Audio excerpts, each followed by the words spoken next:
fuuni kabajamtoota fi daawwattoota hordoftoota Kuush Miidiyaa Neetwork kun Kuush Miidiyaa Neetwork irratti qophaa'ee kan isin dhiyaatu qophii addaa keenyaati. Qophii addaa keenyaa irraatiin koonyaa Oromoo Maccaa akkasumas lixni Oromiyaa walumaa galatti guyyaa shanaffaadhaaf haala hamaa keessa akka jiranii fi mootummaan intarneetii akkasumas bilbila manaa hunda cufuudhaan uummata irratti waraana akka labseedha kan beekamu. Haala kana keessatti uummanni naannoo kanaa maal keessa akka jiru hubachuu waan hin dandeenyeef ummata naannoo sanaa hanga argannutti hanga bilbilli banamee argatutti ajajaa waraana bilisummaa Oromoo kan ta'an Marroo Dirribaa yookiin Kumsaa Dirribaa maqaa dhaloota isaaniitiin kan waamaman jechuudha. Isaan wajjin marii goonee jirra. Lixni Oromiyaa maal keessa jira? Isaan hoo marii akkamii ummata wajjin hariiroo akkamii qabu? Madaahan jedhameetidha kan himamaa ture. Walumaa galatti gaafiiwwan hedduu kaasifiitiin jira. Yeroo gabaabaa qabnu keessatti marii isaan faana goone hanga xumuraatti akka hordoftan isin affeera. An Haabtaamuu Tasfaayitii nu faana tura. Hello, akkam ooltanii nagaadha Marroo ajajaa waraana bilisummaa zoonii dhihaa akkam nagaa keessanii jirtu? Nagaa akkam jirtaati fayyumaa? Jirra har'agaa yeroo cinqaa kanatti uummanni Oromoo rakkoo fi waa'ee koonyaa Oromoo caayaa yookiin dhiha Oromiyaadha beekuu barbaada yennaanuma yeroo rakkoo kanatti hin barbaanne mee maal keessa jirtu? Waraanni isinitti baname jedhu. Waraanni isinitti baname kun isinuma waraana bilisummaa Oromoo irratti baname moo koonyaa Oromoo Maccaa yookiin immoo Oromoo dhiha Oromiyaa irratti banameera? Egaa quunnamtiin bilbilaa miidiyaa adda addaarraa dhageesseessa ta'uu danda'a. Atis bilbilli gara lixa kanaa hin jiru. Quunnamtiin baay'ee hawaasa waliin taasifamu rakkisaadha. Garuu quunnamtiin waraana gidduu waraanni waan ittiin wal quunnamu akka waraanaatti ni qaba waan ta'eef nu gidduutti quunnamtiin jiru addaan hin citu, addaan cituu hin danda'u. Lolli adeemaa jiru lola waraana bilisummaa Oromoo waliin qofa osoo hin taane lola uummata Oromoo gara lixaa jiru walii galaa fi uummata Oromoo gara kibbaa jiru walii galaa waliini. Waraanni bilisummaa Oromoo ibiddaan isa ofirraa qolataa suni itti amanes wareegamaaf of qopheesses itti seenee wanti jijjiirames wanti adda ta'es hin jiru. Garuu uummanni Oromoo gara lixaa jiru rakkoo hamtuu quunnamtiin jiraate illee eenyu eessatti maal akka ta'e adda baasuu haala hin dandeenye keessa jira. Gamaa haaluma adda addaan rakkoo ulfaattuu kana keessatti immoo wanti odeeffataa jirruu fi odeessi uummata irraa darbee walitti qabaa jirru mootummaan kun bu'oo isaa yeroo dheeraa tolfatuu dadhabee amma ifa bahaa jiru kana qadaaduu yookaan ukkaamsuu fi nyaa irraa dhoksee uummata ukkaamsuu fi kaba kaardii fi xumuraa lafaa qabu waan buqqifatee natti fakkaata. Kana kan deemaa jiru ammatti uummanni keenya waan baay'ee hamtuu dubbachuu hin danda'amne keessadha jira. Tole galatoomi Marroo mee amma atillee akka madooftettiidha qaamni mootummaadhaa kan haasa'u madooftee akka naannoo biroo jirtuu fi namoonni yookiin immoo waraanni bilisummaa Oromoo hedduun harka kennatanii akka jiranidha kan deemaa jiru. Waraannis immoo xiyyaaraa fi lafoodhaanii kan jedhanidha kan haasaa jiran namoonni. Waraanni amma deemaa jiru kun maali? Atis dhuguma madoofteettaa? Egaa mootummaan kun bu'oonsaa garmalee jalaa saaxilame inni siin jedhe isa kana bu'oo bilcheessuu dadhabe sana lafuma bukaa'ee jirutti qodaa bu'oo sanatti qadaaduu barbaaduutti kan inni jiru. Marrooni ana miti, marroon nam tokko miti, marroon amma waraana bilisummaa Oromoo waliigalaa marroon sirna gadi dhaabbate. Ani madaa'uun ani du'uun waan jijjiiru tokkoyyuu hin qabu. Ani waan kana amanee itti seene. Sirba dhaqanii morman dhokfatanii. Waan hin keessa jiru kana, waan hin dalagaa jiru kana barbaadee naa ta'a jedhee amanee itti seene. amanii akka itti seenu kana taasise immoo cunqursa roorroo gabrummaa. Kana keessaa kan hin bahuu danda'amu falmiin ta'uu hin beeka. Falmiin ammoo kufuu fi kuffisuu, madaa'uu fi madeessuu ni qabdi. Amma garuu wanti adeemaa jiru ani madaa'uu yookaan madaa'uu dhabuu sana osoo hin taane ololaa naannoo kamirrattuu odeessi akka wal keessa hin deemsifamne ukkaamsanii sana booddee immoo olola miidiyaa kallattii tokkorra qofaa dhangala'u kan mootummaa gadhiisuuni uummata abdii kutachiisuu fi waraana bilisummaa Oromoo abdii kutachiisuuf waan deemaa jiru. Kana tooftaan amma deemaa jiru. Waraanni bilisummaa Oromoo harka kennates harka kennachuufis hin jiru. Ani madaa'u yookaan ani du'uuf miti kan inni qabsoo gaggeessuu jiru. Jiraatus dhibus marroon amma sirna ta'eera. Sirna abbootii irree gabrummaa bara dheeraa Oromiyaa irratti gadhaaban buqqisuuf deemsifamu qeerroof qarree Oromoo, waraana bilisummaa Oromoo fi uummata Oromoo hunda hammate jechuudha. Kanaaf jiraachuu fi jiraachuun habuu kiyya waan jijjiiru tokkollee hin jiru waan ta'eef waraanni bilisummaa Oromoo daa'ima kaleessaa mootummaan abbaa irree kun daandiirraa walitti qabee leenjisee bobbaasee jiru akka gaariitti kunuunsuufiittidha jira jechuudha yoo dubbiin sii gala ta'e. Kaa rakkoo keessa jiru garuu gidduu kanatti uummata keenya. Duulli kan miilanaa kan inni baname uummata kana waraana bilisummaa Oromoo irraa adda baasuuf duula baname jechuudha. Kanaafi kan kiyyaa rakkoo tokko hin qabu. Nagaan qabaa, qabsoorra hin jiraa. Quunnamtii waraana guutuu waliin qabaachuutti jirra. Quunnamtii mootummaan kun kutuu hin dandeenye qaba. Waraanni bilisummaa Oromoo sirna lafarratti qabatee quunnamtii diriirfatee hojii guyyuu hojjetu tolfatee jira. Kanaafuu mootummaan kun kana gochuu adda kutuus hin danda'u hin dandeenyesi. Waggaa darbee amajjiyoona kana akkasuma kaa quunnamtii kutanii duulli eegale har'a waggaa ga'e jijjiiramni gama kamiinuu mootummaan kun fide hin jiru. Har'asi kaanuma waggaa darbee sana deebi'ee lafa qabsiisuuf yaaluutti jira hin baasu. Dhumaatii hamaa waraana tooftaa lolaallee dandeettii lolaallee hamilee lolaallee hin qabne ijoollee haadha hiyyeessaa torbee tokko fi daandiirra ari'anii gadi guuranii fidanii fichisiisuutti jiran. Wanti adeemaa jirtu kana. Kana dhoksuuf ammoo miidiyaa harkaa qabaa kallattii tokkorra qofaa ka tajaajilu sanatti dhimma ba'a mootummaan kun. Wanni adeemu kanaa fi kana qofa. Tole galatoomii marroomee gaafii koo itti aanutti hogguun cehuugaa amma naannoo lixa Oromiyaa kanatti guutumaan guututti neetworkiin hin jiru bilbila sararaayyoo haala ittiin addaan kutantu jira uummatumti naannoo kanaa maal keessa akka jiru quban qabnu ati akka ajajaa waraanaa naannoo sanarra socho'uutii fi naannoo sana sirriitti beekutti uummanni maal keessa jira uummanni Oromoo naannoo biroo jiru dhaga'uu barbaada uummanni koonyaa maccaadhaa maal keessa jira amma maaltu jira uummanni Uummanni machaa Oromooni lixarra jiru qabsoo bilisummaa Oromoo Oromiyaa walii galaa keessatti wareegama guddaa kafalee haala har'a jiru kanarraa fi kaleessa irbuu Oromoo hunda waliin seene qabatee adeemu keessatti qopheeffamee qofaa hafeetu yeroo itti ooyiruu isaarraa mi'aan sassaabatuu fi buna ciratu itti duulameetu akka bosonuu ari'amee ijjeefamutti jira lafa qonnaa ofiirratti. Akka inni hagabu, akka inni beela'u, akka inni sassaabatee ooyiruu isaarraa mi'aan isaa gumbiitti hin galfanne mi'aan isaa diidatti badudha taasifamaa jira.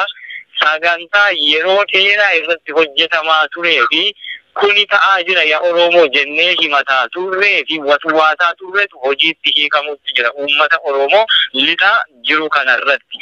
Uummanni Oromoo bakka biraa jiru sagantaa Oromiyaa yerootti Oromoo caccabsuun itti duulu diinni bara dheeraa hojjetaa ture galma gahaa jiru kana callisee ilaaluun gaafata seenaa hamtuu galmee seenaa hamtuu irratti galmaa'utti jira.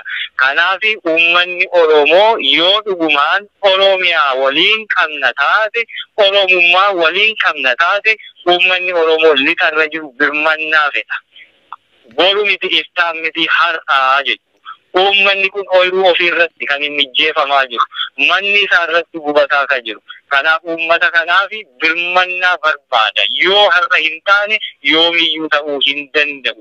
Oromiyaan teknikaalii bakka lama sadiitti ciramteetu jirti. Gara kibbaarras akkasuma quunnamtiin bakka hedduu akka hin jirre jaallan keenya achi jiran irraa quunnamtii qabnurraa odeeffatuutti jirra waan ta'eef uummanni kuni bakka sadii afuritti hiramee yeroorraa yerootti tokkorraan tokko kolaasaatti deemamaa jiru. Sagantaan waggoota 100 ol dur Minilikiin jalqabe har'a galma ga'uu waan barbaadaa jiru fakkaataa jechuudha. Uummanni Oromoo kana ni hayyama yoo ta'e egaa nu akka waraana bilisummaa Oromoo fi uummata Oromoo lixaa taanee waliin jirrutti waan murteeffanne qabna. Hanga lubbuun jirrutti Oromiyaa ni falmanna. Gaafa lubbuun hin jirre immoo bakka nuti hin jirretti lafa keenya fudhachuu danda'u. Hanga garuu lubbuun jirru lafa keenyaatti lafee keenya gabbarraa jennee akkasii murtoo akkasii qabna. Uummanni Oromoo murtoo akkasii kana bira dhaabbachuu dirqama seenaa, dirqama lammummaa, dirqama Oromummaati qabaa kanan dabarsuufi barbaada. Tole galatoomi marroo gaafii tokkoon sii kaasaa dabalataan Oromoon Koonyaa Arsii yookiin immoo Oromoon Sikkoo Mandoodha. Arsii Asallaattii fi Baalee Gobbaatti akkasumas Oromoon Hittuufun Banaa magaalaa Hararitti yuunivarsiitiiwwan adda addaa keessatti hiriirri gaggeeffamaatidha kan oole har'a. Kana akka hubattuu fi uummata isinis waraanni bilisummaa Oromoo akka hubattaniifin kana sii kaase Oromoon biroo birmannaa godhuufii qaba yaala jettu irratti. Waraanni mootummaadhaa uummata nagahaa reebaa jiru kun isintu waraana mootummaa kana dheefa mootummaa dheessitanii uummatatti makamtanii jedheetidha kan sabaa himaaleen miidiyaatii fi namoonni miidiyaa mootummaatti dhiyeenya qaban akkasumas hooggantoonni olaanaa mootummaadhaa kan haasa'ani. Isintu uummata gidduu jira moo maaliif waraanni mootummaa uummata nagaa kana reebuu dhaqa?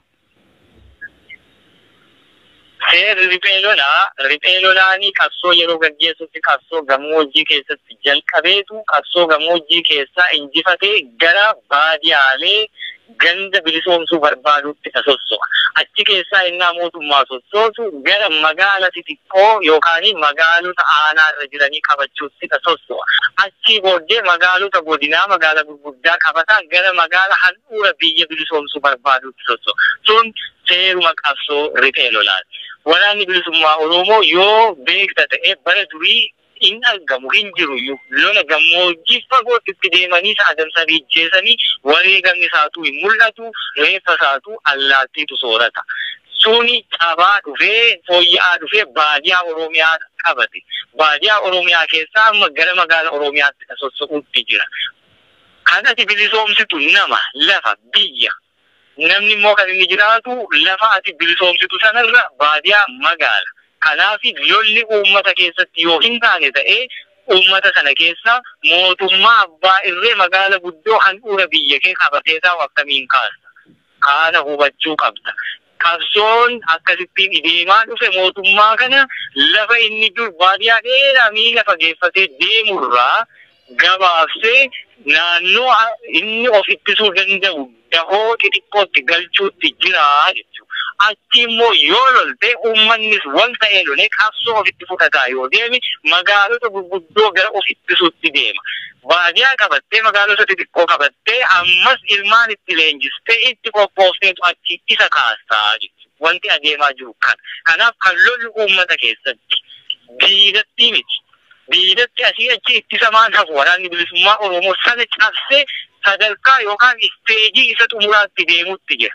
Kanaaf lolli kan adeemu uummata keessa mandara keessatti akkasitti quba qabaachuu qaba Oromoon illee. Diidatti lolanii injifatanii xumuranii magaalatti seeneera qabsoon. Kanaaf eefatti hin jiru. Kan eefemmaa fagaatee gammoojjii biyya ormaatti dhaqee gala. As deebi'ee uummata isaa arguu hin danda'u.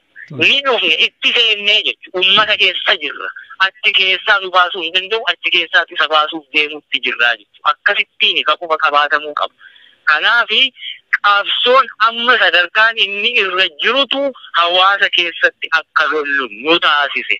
Mootummaatu waraana isaatu duuba deema mandaratti nam'ee jechuudha. Lafa inni jirutti deemtee agarsiisa waan ta'eef immoo qabsoon magaalatti seenuu jalqabeera. Oromoon sanaaf qophaa'uu qaba.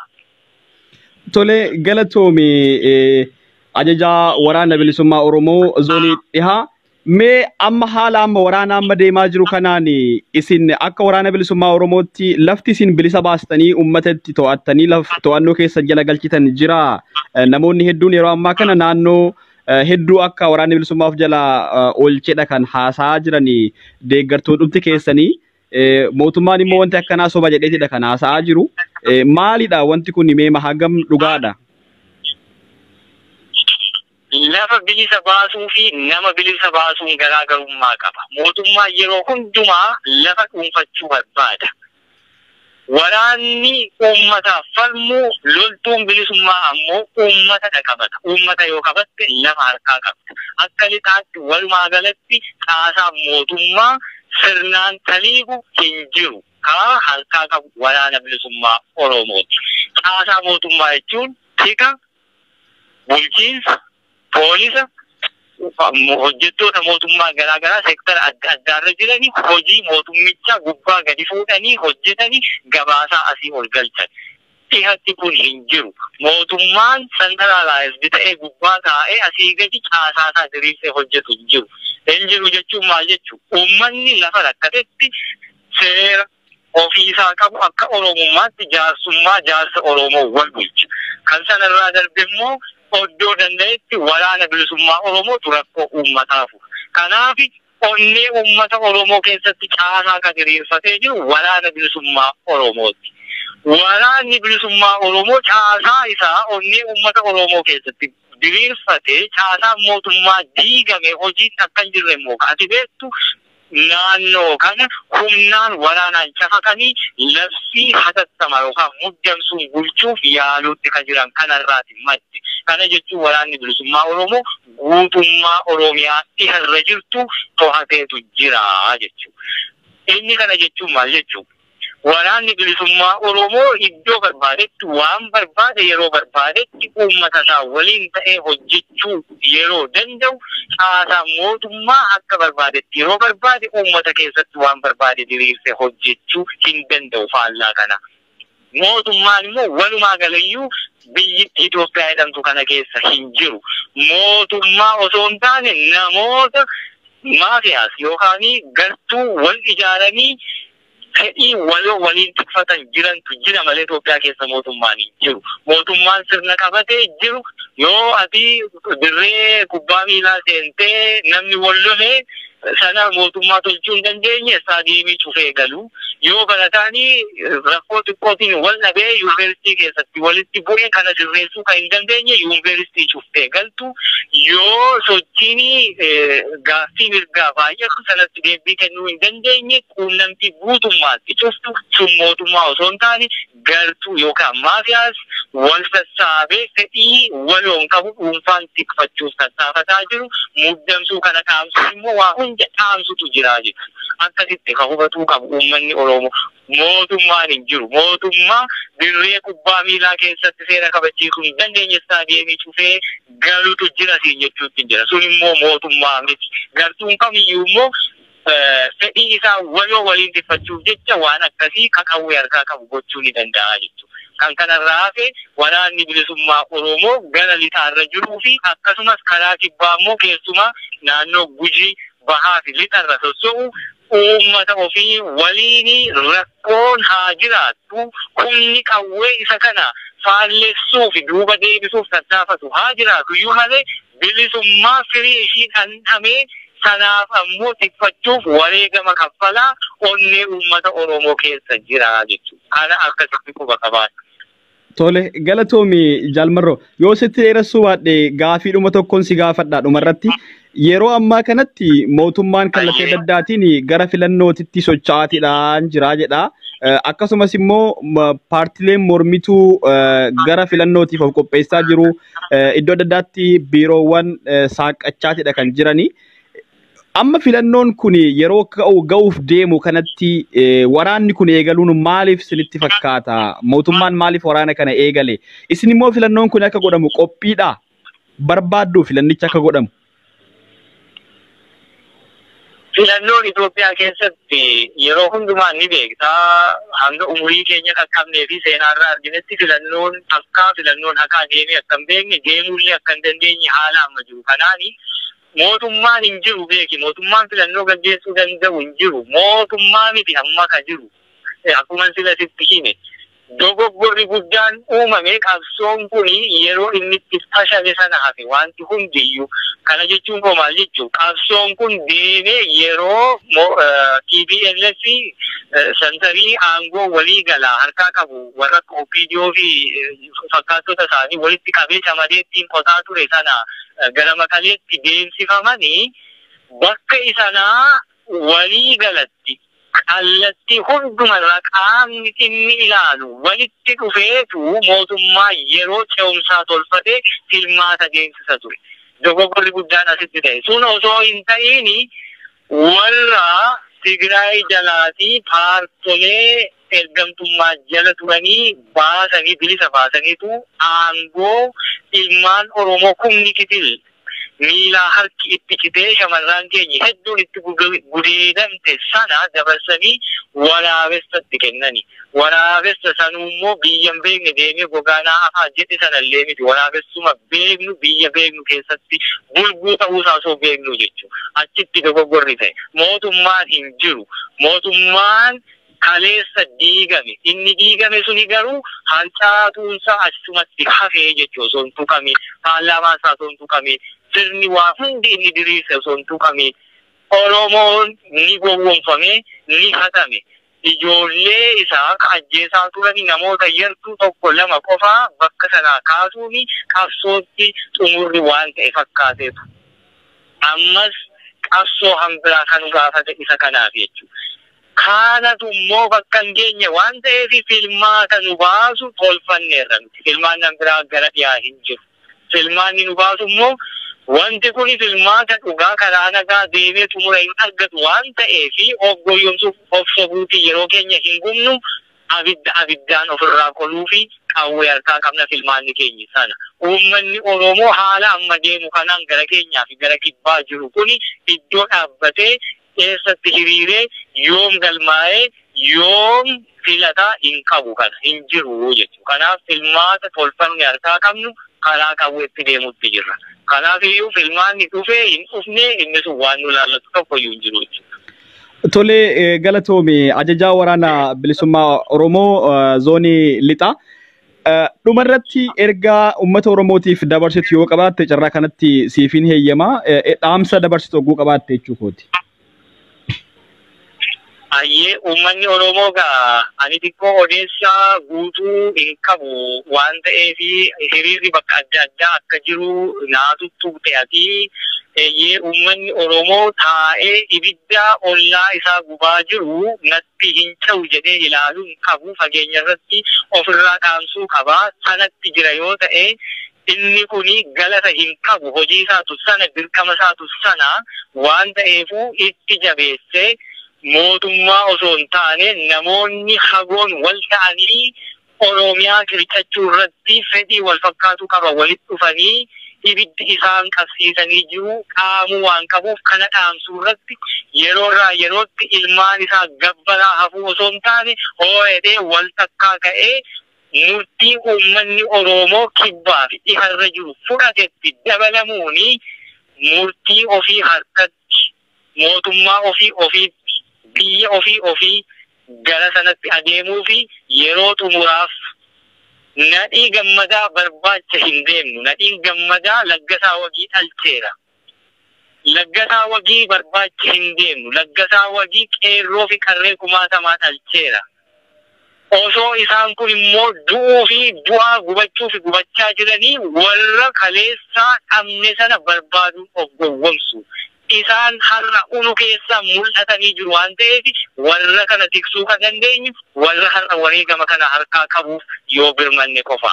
Dhaamsi kiyya guutuu Oromoo Oromiyaa hundaaf dabarsu ishii kana fayyaa ta'e kanumaan harkaa qaba. Tole galatoomii ajajaa waraana bilisummaa Oromoo zoonii dhihaa Marroo Dirribaa baay'een si galatoofadha maqaa dhaggeeffattoota Kuush Miidiyaa Neetworkiin. Atis fayyaa ta'ii yeroo darballee waliin haasaa godhee guutuu isaa dabarsite quban qabaa. Yerootti sagalee dhabnetti sagalee nuu taatee sagalee saba cunqurfamaa taatee aarsaa wareegama akkasumas immoo dirqama qabsoon sirraa qabdu baatu jirta akkasittiin hubachaa galatan qabdu galanni nu hundaatu silaa qabsoo kanarratti yookaan wareegamnee riqicha taanee gararra bilisummaatti saba keenya ceesisu yookaan immoo qabsoo kana fidurratti milkaa'uudha galanni keenya isa sana waan ta'eefi ammoo barbaadee maaltu jira Oromoon maal keessa jira waraanni bilisummaa Oromoo akkamitti jira jettee Oromoota bakka biroo jiran hedduu yaaddoo qabanii fi sagalee taate waan ta'eefi sagalee kanaaf immoo fayyaa ta'ii jechuun barbaadanis fayyaa naa ta'ii naa jiraatu jette. Tole galatoomi Marroo galatoomi. Ayyee fayyaa ta'ii. Tole.